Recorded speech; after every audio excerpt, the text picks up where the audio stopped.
Hello friend, আজকে আমি আপনাদের তৈরি করে দেখাবো। আপনাদের হঠাৎই কিছু চটপাটা খেতে ইচ্ছা করলে আলু দিয়ে এই রেসিপিটা একবার হলেও বাড়িতে বানিয়ে দেখবেন। খুব সহজ পদ্ধতিতে এটা তৈরি হয়ে যায় আর খেতে খুবই ভালো লাগবে। রীতা রায়ের রান্নাঘরে আপনাদের সকলকে স্বাগত। এর জন্য আমি নিয়ে নিয়েছি আলু। এই যে আলুটা আমি ছুলে ধুয়ে নিয়েছি ভালো করে। জল গরম বসিয়ে দেবো, তার মধ্যে আলুটাকে সিদ্ধ করব। একটু লবণ দিয়ে দেব। লবণ দিয়ে আমি আলুটাকে খুব ভালো করে সিদ্ধ করে নেব। এই যে এবার আলুটা আমি তুলে নেব। একটা পাত্রে ঢেলে নিলাম জল ঝরিয়ে। এইবার যখন আলুটা ঠান্ডা হয়ে যাবে খুব ভালো করে মিহি করে মাখতে হবে আলুটা। তার মধ্যে একটু শুকনো লঙ্কা দিয়ে দিলাম, আদা রসুন পেস্ট দিয়ে দিলাম, এর মধ্যে ভাজা মশলা দিয়ে দিলাম, লবণ, সামান্য হলুদ। এবার এটাকে খুব ভালো করে মাখতে হবে।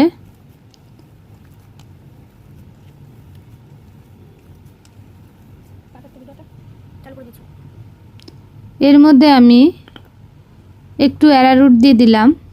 আপনাদের বাড়িতে অ্যারারুট না থাকলেও ময়দা দিতে পারেন। এবার ওর থেকে কিছুটা গোল পাকিয়ে আমি একটা রুটি বেলা তাওয়াতে নিয়ে নিলাম। একটা রুটি বেলা চাটুতে নিয়ে এরকম বেলে একটু মোটা রাখতে হবে। চারি সাইডটা কেটে নিলাম।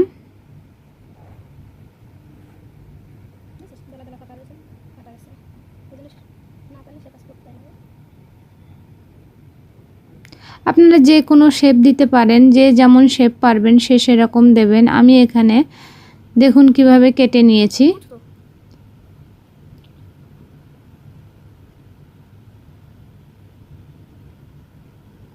খুবই ইজি পদ্ধতিতে তৈরি হয় এটা। সকালবেলা বাচ্চাদের টিফিনেও এটা দিতে পারেন।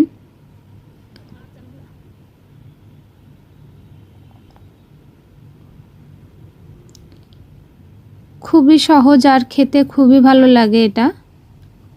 এই দেখুন আমি কিভাবে কাটছি, দেখুন একটা শেপ হয়ে গেল। আপনারা লম্বা লম্বাভাবে রাখতে পারেন, আমি লম্বা লম্বা করেও দেখাবো আপনাদের।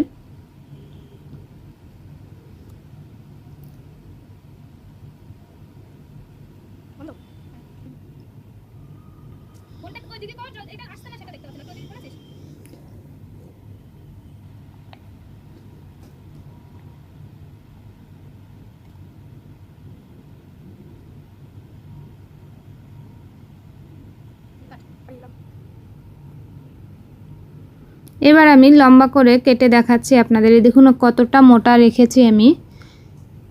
এই যে এইভাবে সাইডটা কেটে বাদ দিয়ে দেবো। এটাও আমি ভেজে নেব। এবার লম্বা লম্বা করে কেটে নেব। আপনারা যে যেমন পারবেন সে সেরকম শেপ দেবেন।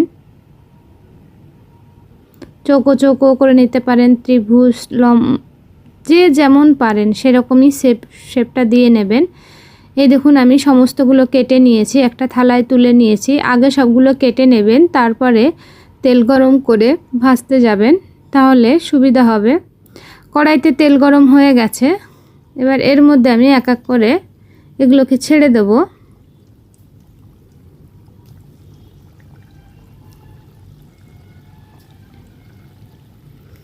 মিডিয়াম টু লোয়ের দিকে রেখে পকোড়াগুলো ভেজে নিতে হবে। এই দেখুন সমস্ত পকোড়া ফুলে উঠেছে আর ওপরে তেলের ওপরে ভেসে উঠেছে।